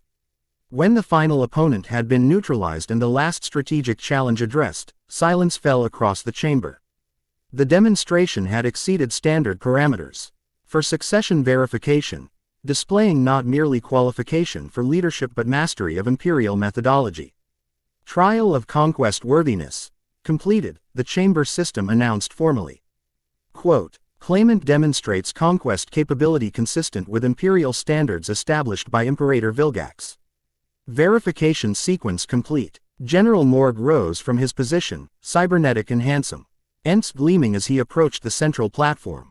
His expression remained carefully neutral despite the impressive demonstration. The verification protocols confirm genetic lineage, knowledge inheritance, and capability demonstration. He stated formally, by technical qualification, the claimant satisfies succession requirements established under Imperial law. The careful phrasing revealed remaining reservation, acknowledgement of technical qualification without personal endorsement. Political considerations remained despite procedural confirmation. High Administrator Zara joined him at the central position, her administrative perspective prioritizing different concerns. The procedural requirements having been satisfied, succession protocol dictates formal acknowledgement of hereditary claim. Does any faction present substantive objection based on Imperial law rather than factional interest? The question contained pointed challenge to political objections disguised as procedural concerns. Administrator Zara clearly favored established process over continued fragmentation, suggesting administrative faction might support legitimate succession regardless of power implications. Commander Raff completed the triumvirate approach, his incursine features revealing little of his assessment. The Northern Provisional Authority recognizes the verification results while reserving diplomatic position pending intergovernmental consultation. The non-committal response reflected foreign influence, incursine interests requiring careful consideration of succession implications for existing arrangements. Unlike the indigenous factions, Raff's position depended on external authorization rather than personal assessment. The verification being complete, General Morg continued formally. The Council acknowledges Benjamin Tennyson as legitimate heir to Imperator Vilgax by genetic lineage, knowledge inheritance, and demonstrated capability. The acknowledgement represented significant progress, recognition of legitimacy if not yet full acceptance of authority. Each faction had effectively acknowledged the claim's validity while maintaining political reservation about practical implementation. Ben stood at central position, the Conqueror Omnitrix pulsing steadily as he addressed the assembled council. I accept verification confirmation and assert rightful claim to the Chimera sui generis imperium by blood, knowledge, and demonstration. The succession interregnum concludes with legitimate heir's return. The formal declaration hung in the chamber's atmosphere, challenge and opportunity simultaneously presented to factions accustomed to independent authority. Their response would determine whether transition proceeded through cooperation or conflict. The military faction acknowledges legitimate succession. General Morg stated after measured consideration. Operational command structures will recognize hereditary authority pending formal installation ceremony. The On session surprised many observers. The military faction had been considered most likely to resist centralized authority after establishing independent command during interregnum. Morg's professional assessment of the capability demonstration apparently outweighed political considerations. The administrative authority recognizes legitimate succession in accordance with procedural requirements, High Administrator Zara added. Less surprisingly, governance systems will implement transition protocols effective immediately. All attention turned to Commander Raff, whose foreign connections complicated straightforward recognition. His hesitation revealed ongoing calculation of diplomatic implications. The Northern Provisional Authority acknowledges verification results, he stated carefully, and will implement appropriate protocols following consultation with affiliated interests. The qualified acknowledgement maintained space for increasing influence while avoiding direct opposition to verified succession. Political positioning rather than procedural objection. Then let formal installation proceed according to imperial tradition, Ben declared, tactical inheritance identifying appropriate next steps. The ascension ceremony will commence tomorrow at Imperial Zenith. All factions will present formal recognition before assembled population. The directive established immediate T-meline for transition, preventing prolonged negotiation that might undermine momentum established through verification. By invoking traditional ceremony, Ben positioned resistance as opposition to established imperial customs rather than merely his personal authority. The council stands adjourned pending ascension ceremony, General Morg announced formally, concluding the verification proceedings. Let preparatory protocols commence. As the assembly dispersed for ceremony preparations, Princess Attea approached from the diplomatic observation platform, her expression revealing professional assessment rather than personal reaction. Impressive demonstration, she observed neutrally. Particularly the integration of strategic command with tactical engagement. Your father's methodologies remain embedded in imperial systems. Some aspects deserve continuation, Ben acknowledged. Others require reconsideration under new leadership. Naturally, she agreed, diplomatic training evident in her measured response. Succession presents opportunity for strategic reevaluation across multiple domains. The observation contained invitation for policy discussion, Attea positioning herself for influence during transition period. Before Ben could respond, Myaxx intervened with diplomatic precision. The heir will consider all diplomatic relationships following formal installation, she stated, creating procedural buffer. The Incarsine Empire's interests will receive appropriate priority given historical alliance. Of course, Attea acknowledged smoothly. Though perhaps informal discussion might prove beneficial before formal positions become established. The diplomatic vessel includes private conference facilities suitable for preliminary exploration of mutual interests. The invitation contained multiple layers, professional diplomacy, political positioning, and personal assessment combined in calculated approach. Ben recognized the complexity with tactical enhancement, inheritance knowledge providing context for appropriate response. Preliminary discussion has merit, he acknowledged, establishing parameters while accepting engagement. Though formal positions await installation completion. Naturally, Attea agreed with diplomatic smile. Merely exploratory conversation between neighboring imperial interests. As arrangements proceeded for both the ascension ceremony and preliminary diplomatic discussions, Ben withdrew to private chambers within the imperial palace, spaces traditionally reserved for visiting dignitaries rather than royal occupants. The interim status reflected his position between verification and installation, acknowledged but not yet fully empowered. The chambers offered first opportunity for private reflection since planetfall. Ben studied his surroundings with mixed emotions, the architectural design simultaneously foreign and familiar through inheritance knowledge.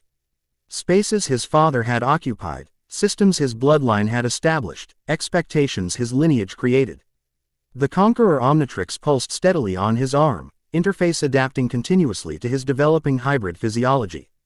Unlike the original device which provided temporary transformations, this version enhanced inherent capabilities while providing access to additional forms when strategically necessary. Your performance during verification exceeded expectations, Myaxx observed, entering after respectful notification, particularly the strategic command segment. Even General Morg appeared impressed by your tactical methodology. Inheritance provides more than theoretical knowledge. Ben replied, studying holographic displays of the capital city now preparing for tomorrow's ceremony. The Conqueror Omnitrix contains practical application patterns beyond mere information. And yet you applied those patterns differently than your father would have, she noted with scientific precision. Conquest methodology without conquest mentality. Interesting adaptation of inherited capability. The observation highlighted central question Ben continued processing. How much of Vilgax's approach to accept versus modify or reject entirely? Inheritance provided capabilities and knowledge but not moral framework for their application. The installation ceremony will require formal declaration of imperial vision, Myaxx continued practically. Traditionally, EU leadership establishes governance philosophy during ascension. Your approach will significantly impact faction integration moving forward. And interstellar relations, Adid added, joining them with security reports. Particularly given increasing interest in transition politics. Princess Attea's diplomatic overtures contain obvious strategic positioning. Ben studied the reports with tactical enhancement, security assessments, population response projections, diplomatic analyses from multiple perspectives. The sheer complexity of imperial governance presented challenge beyond anything he'd experienced on Earth. The princess requested preliminary discussion before tomorrow's ceremony, he noted, reviewing diplomatic protocols. Establishing parameters for future negotiation without creating binding commitments. Tactically sound, Adid acknowledged. Though increasing diplomacy typically embeds multiple layers beneath stated objectives, their interest exceeds mere treaty confirmation. Obviously, Ben agreed, inheritance knowledge providing historical context for increasing diplomatic methodology. The question becomes whether those unstated interests align sufficiently with ours to warrant collaboration. Quote, collaboration suggests mutual objectives, Myaxx observed neutrally. What exactly are your objectives, Benjamin? Beyond claiming birthright, what purpose drives succession? The question cut through tactical considerations to fundamental concern, motivation beyond mere inheritance. What did Ben Tennyson, transformed by discovery of his true heritage, Actua LLY intend to accomplish with imperial authority? Before he could formulate response, communication systems activated with priority alert from palace security. Imperator designate, the officer reported formally. Using interim title appropriate between verification and installation, General Morg requests immediate audience regarding security development. Granted, Ben responded, tactical N cement shifting to potential threat assessment. Central reception chamber. The interruption paused philosophical consideration in favor of practical governance, a pattern Ben suspected characterized much of imperial leadership. When General Morg arrived moments later, his cybernetic enhancements indicated combat readiness despite formal diplomatic attire. Imperator designate, he began without ceremonial preamble. Security protocols detected unauthorized transmission from Northern Administrative Center to external coordinates. Increasing diplomatic frequencies. The information carried OBV. IOUS implications. Communication outside established channels suggesting potential complication to succession process. Ben processed this development with tactical enhancement, considering multiple interpretations rather than assuming immediate threat. Content. He inquired simply. Encrypted beyond standard interception capability, Morg replied with military precision. Though pattern analysis suggests tactical rather than diplomatic communication structure. Unsurprising, Ben observed neutrally. The Incurseens maintain multiple communication channels for different purposes. Diplomatic mission would naturally include security assessment transmitted to home territory. Perhaps, Morg acknowledged without conviction. Though timing suggests potential response to verification proceeding. NGS rather than standard diplomatic protocol. The general's concern reflected military factions' perspective, external communication representing potential threat rather than normal diplomatic procedure. His immediate reporting demonstrated both vigilance and political positioning as security provider during transition. Continue monitoring without interruption, Ben instructed after brief consideration. Princess Attea's diplomatic status grants communication privilege regardless of content. Interference without confirmation of hostile intent would violate protocols we ourselves established. The response balanced security awareness with diplomatic precision, acknowledging concern without escalating to confrontation based on incomplete information. Morg's expression revealed professional Respect for the balanced approach despite continued reservation. As you direct, he acknowledged formally. Though military readiness will maintain elevated status until installation completes. Transition periods historically present heightened vulnerability to opportunistic intervention. Appropriate precaution, Ben agreed, tactical inheritance recognizing legitimate security concerns beneath political positioning. Though visible military presence during ceremony should reflect celebration rather than anticipation of conflict. The subtle directive addressed potential tension between security requirements and ceremonial significance, guiding military factions' approach without directly challenging their authority in security matters. Morg recognized the diplomatic instruction embedded within practical direction. Understood, he confirmed with slight inclination that acknowledged the guidance. Security protocols will reflect appropriate balance between vigilance and ceremonial significance. As General Morg departed to implement adjusted security protocols, Ben returned to preparation for the diplomatic discussion with Princess Attea. The unauthorized communication added textual complexity without necessarily indicating hostile intent, potentially normal diplomatic procedure or genuine security concern. The general's report suggests monitoring more extensive than acknowledged. Myaxx observed once privacy was assured. Military faction maintains surveillance capabilities beyond officially disclosed parameters. Expected, Ben replied, inheritance knowledge providing context for imperial security systems. Each faction developed independent capabilities during interregnum. Integration will require time and demonstration of unified leadership. And trust, Adid added practically. Currently in limited supply after prolonged factional competition. The observation highlighted central challenge beyond procedural succession, establishing legitimate authority required not merely verification but meaningful consolidation of fractured governance systems. Ben would need to demonstrate both strength and wisdom to transform technical inheritance into practical leadership. Preparations continued for both the installation ceremony and preliminary diplomatic discussion with Princess Attea. The Conqueror Omnitrix provided comprehensive information regarding traditional succession processes, elaborate rituals designed to solidify new leadership through public demonstration and factional acknowledgement. When notification arrived that the Incursine diplomatic shuttle had docked at the palace's formal reception area, Ben completed final preparation for the preliminary discussion. Unlike verification proceedings which followed established protocol, this interaction would establish foundation for future diplomatic relations based on personal impression as much as formal position. Remember, Myaxx advised as they proceeded toward the diplomatic reception chamber. Incursine negotiation typically begins with overstatement followed by pragmatic compromise. Initial positions rarely reflect actual objectives. And Princess Attea specifically employs misdirection through apparent candor. Adid added from security perspective. Creating impression of transparency while advancing concealed agenda. Ben absorbed these assessments with tactical enhancement. Inheritance knowledge providing additional context for Incursine diplomatic methodology.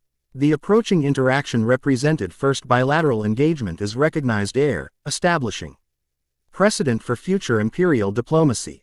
The diplomatic chamber reflected traditional chimera sui generis design philosophy, imposing architecture creating psychological advantage for host leadership, while accommodating diverse species comfortably enough for productive negotiation.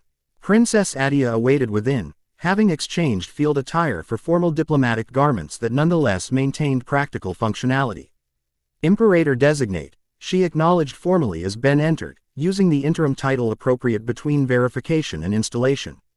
Congratulations on successful verification. The demonstration proved most illuminating regarding capability inheritance. Princess Attea, Ben responded with equal formality.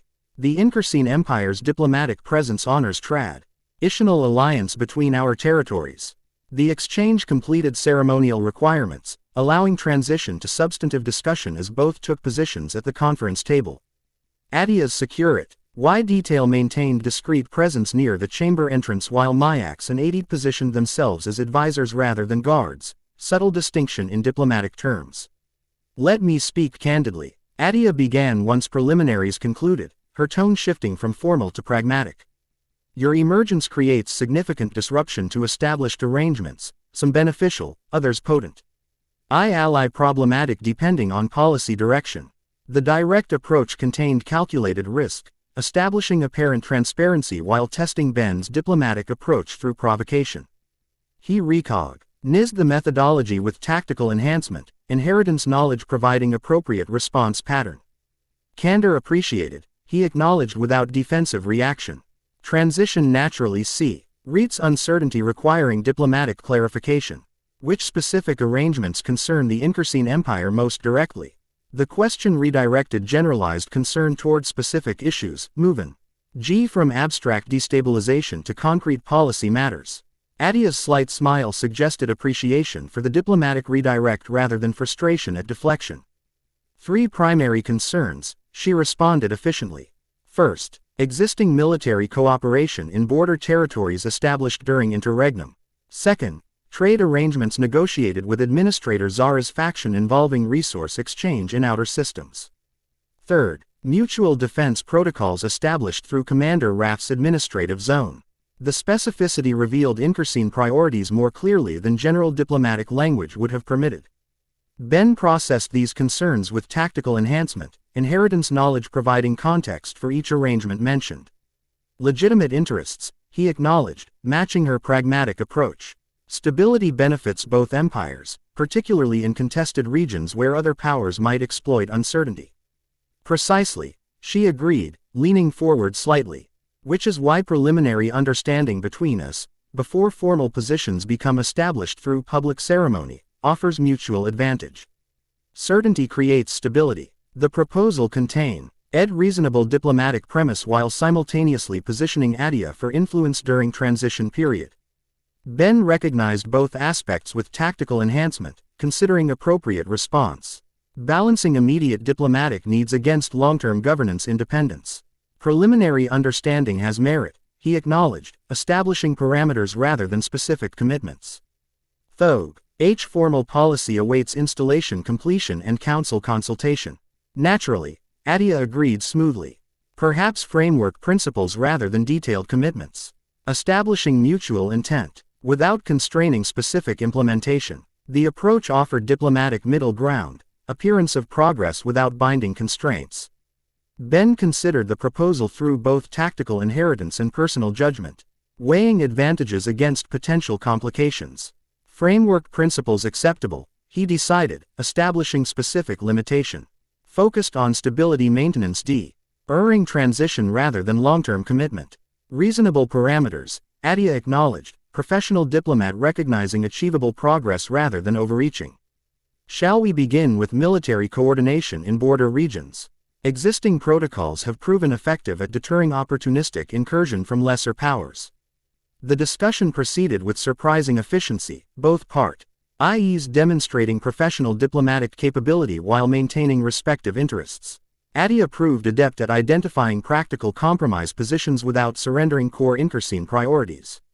Ben matched her pragmatic approach through combination of inheritance knowledge and personal judgment, establishing clear boundaries while maintaining cooperative framework. As preliminary understanding took shape regarding transition stability, Ben observed subtle shift in Attea's diplomatic presentation, professional assessment evolving toward personal evaluation. Her calculated positioning included increasing elements of direct engagement beyond formal diplomatic necessity. Your approach differs significantly from historical chimera sui generis diplomacy, she observed during brief recess between framework sections. Integration rather than dominance as methodology. Interesting adaptation of inherited authority. The observation contained personal assessment beneath diplomatic language, Attea evaluating Ben himself rather than merely his political position. Tactical enhancement detected the shift without providing clear response protocol for personal rather than purely diplomatic engagement. Different circumstances require different approaches, Ben replied, balancing diplomatic caution with genuine response. Inheritance provides capability without mandating identical application. Philosophy with practical implications, she noted with apparent interest. The Incarsine diplomatic corps maintains extensive historical analysis of your father's methodology, conquest through overwhelming demonstration rather than incremental integration. Your approach suggests significant departure from established patterns. The comment invited elaboration regarding governance philos. Personal perspective rather than merely diplomatic position. Ben considered appropriate response balancing forthcoming installation ceremony against immediate diplomatic engagement. Integration creates sustainable stability, he offered, revealing genuine perspective rather than merely diplomatic positioning. Conquest without incorporation creates perpetual resistance. My father's approach achieved expansion but required continuous enforcement. Attea studied him with renewed interest, diplomatic calculation temporarily replaced by genuine curiosity. Fascinating perspective from Vilgax's Heir. The Incarsine Empire's own history suggests similar conclusion. Our most stable territories integrate local governance rather than merely imposing external control. The moment of apparent genuine exchange shifted diplomatic dynamics subtly, establishing personal connection beneath formal positions. Ben recognized potential advantage in relationship development without compromising imperial interests. Perhaps our empire's historical experiences offer mutual learning opportunity, he suggested, maintaining diplomatic framework while acknowledging personal exchange. Adaptive governance benefits from diverse methodologies. Indeed, Attea agreed with what appeared genuine rather than merely diplomatic interest. Though such philosophical exchange extends beyond immediate framework discussion, perhaps continuing dialogue through installation transition would prove mutually beneficial. The suggestion contained both diplomatic positioning and personal invitation, dual layers characteristic of effective negotiation. Ben recognized both aspects with tactical enhancement, considering appropriate response balancing immediate diplomatic requirements against potential relationship development. Continued dialogue has merit, he acknowledged, establishing parameters while accepting engagement. Though immediate focus remains transition stability through framework principles. Of course, Attea agreed smoothly. Transitioning back to formal diplomatic structure with professional efficiency. Shall we continue with trade arrangement protocols in outer systems? As preliminary framework discussion concluded with mutually acceptable transition principles, Ben reflected on the diplomatic engagement's multiple dimensions. Beyond specific policy matters, the interaction had established personal dynamics that would influence future negotiations regardless of formal positions. Framework principles established without binding commitment, Myaxx observed as Attea departed for our diplomatic vessel following conclusion. Pragmatic approach maintaining flexibility while addressing immediate concerns.